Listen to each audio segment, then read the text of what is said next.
me souviens de ma mère, quand j'étais adolescent, qui me disait parfois: «Ne me parle pas sur ce ton». Et cette notion de ton, je l'ai déjà dit plusieurs fois, est très importante pour les femmes. C'est-à-dire que c'est pas très important ce qu'on va dire, c'est le ton.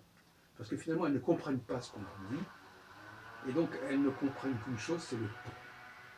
Si c'est sur un ton qui leur plaît, ça va. Si c'est sur un ton qui leur déplaît, ça va pas. Ça va pas beaucoup plus loin que ça, il ne faut pas se faire d'illusions.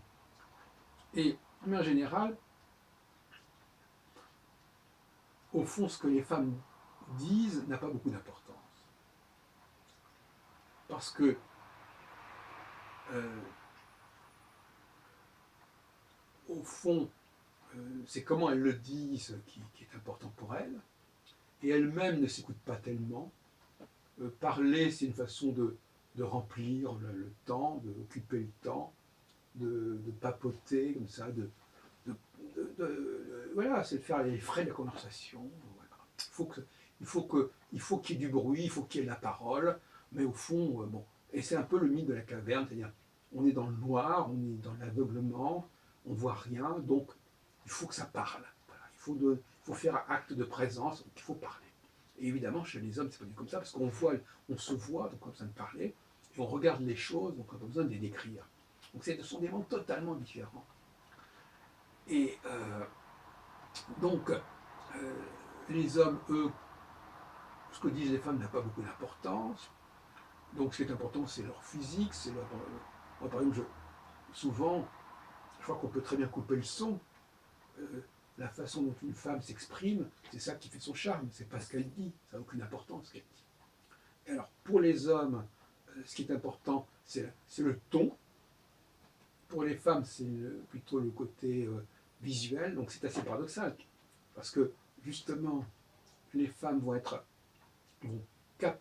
vont être captées par les hommes visuellement, alors qu'elles-mêmes ne sont pas dans le visuel, et les hommes vont être captés auditivement par les femmes, alors qu'ils ne sont pas dans la parole. Mais c'est comme ça, donc ça crée des situations assez étonnantes, qui font on est apprécié par l'autre sexe pour des qualités qui ne nous paraissent pas importantes. C'est-à-dire que une femme dira: ah, il a une voix agréable, oui, c'est une voix qui me plaît, qui m'excite, etc. Alors que pour l'homme, c'est complètement secondaire, ça, puisque lui-même n'est pas réceptif à la parole.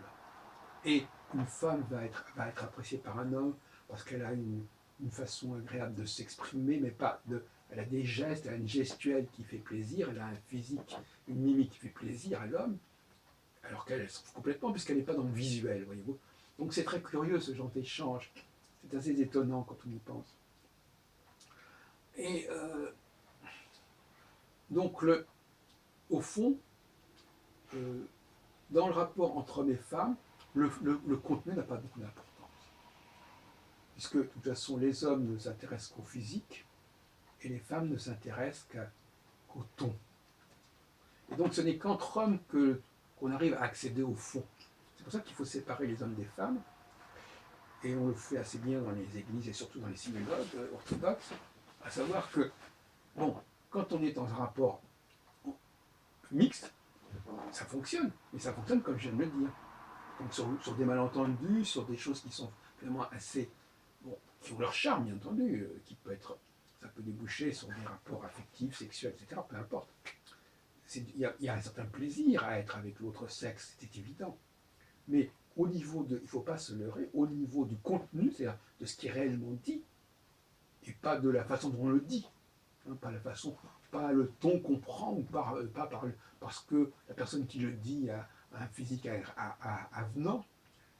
Eh bien, il faut être entre hommes. Il faut être entre hommes pour véritablement apprécier la réalité de ce qui est dit, et non pas ce qui tourne autour, en fait.